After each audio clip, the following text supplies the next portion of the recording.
They thought the St. Bernard had developed a dangerous fixation on the baby. They were completely wrong. He was the only one in that house who understood what was actually happening. Margaret Holloway had been a registered dietitian for 14 years. She understood the body. She understood glucose. She understood post-illness recovery in infants better than most parents ever would. And she trusted that understanding the way she trusted her own hands. Her 9-month-old son, Finn, had just cleared a 4-day stomach bug. He was eating again.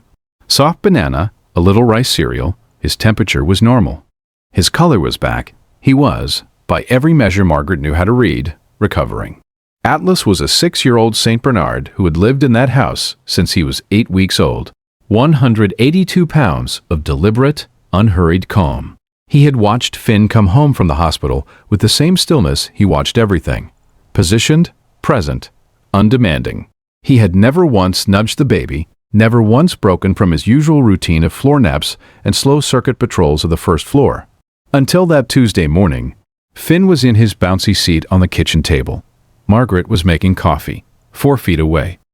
She heard Atlas cross the tile before she saw him. His weight unmistakable, each step landing with a particular rhythm she knew by sound. He came around the island and stopped with his face level with Finn's. His broad muzzle, dark and wet, drifted forward until it was inches from the baby's face. Then it stopped. He just held it there, breathing slowly, his nostrils working in small deliberate pulses. Finn made a soft sound, not distress, just awareness. Atlas did not move.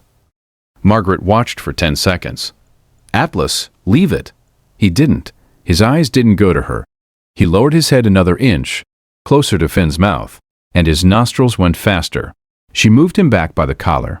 He went without resistance, waited 2 steps behind her, and the moment she turned back to the counter, he was there again, nose toward the baby's face. Slow, certain. Her husband, Robert, came downstairs and found Margaret standing between the dog and the baby with her hand out. "What's he doing?" "Same thing he's been doing for 20 minutes, she said. "Something's off with him." Robert was a structural engineer. He processed risk the way he processed load-bearing calculations. Methodically, conservatively, he looked at the size of the dog, he looked at the baby. He said the thing Margaret hadn't said yet. We should put him in the yard. Margaret was already nodding. Atlas went to the back door without being asked. He stood outside it and pressed his nose to the glass. Not barking, just watching the kitchen through the pane, with a focus that made Robert close the blinds because it felt, he said later, like being observed. If you stay for stories about what animals sense before we do, you're in the right place. Subscribe so you don't miss the next one. Finn fussed at 10:30. Margaret picked him up and held him, did the thing she always did, sway, hum, offer a small sip of water. He settled. She put him down for an early nap and felt the particular relief of a morning getting back on track. At 12:14 she went to check on him. The color around his mouth was wrong, not the gray she knew to fear in infants, but a faint pallor, a specific tone that sat outside the range of sleep. His hands were cooler than they should have been. His breathing was even but shallow, with a quality that made her count the rate twice. She lifted him. The limpness was subtle, not alarming on its own, just slightly more than sleep. She had felt it before, in other people's children, during home visits. She called Robert's name from the hallway and was reaching for her phone before he answered. The number at the urgent care clinic was 39 milligrams per deciliter. The pediatrician on duty, Dr. Serena Mwangi, explained what had happened in the specific clinical language that gets used when the margin was small enough to mention. Post-viral hypoglycemia. Finn's stomach bug had suppressed his intake for 4 days. His glycogen stores were depleted. His body had no buffer. The drop was silent, gradual, invisible to every human sense in that house. No monitor would have flagged it. No visible symptom would have triggered a check. She looked at Margaret and said, "You came in when you did. Another 18 minutes, and we would be having a very different conversation.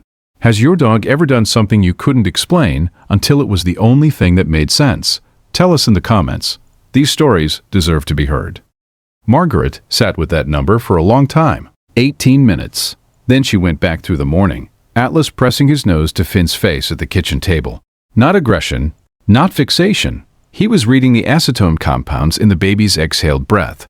the volatile markers produced when blood glucose drops and the body begins metabolizing fat instead.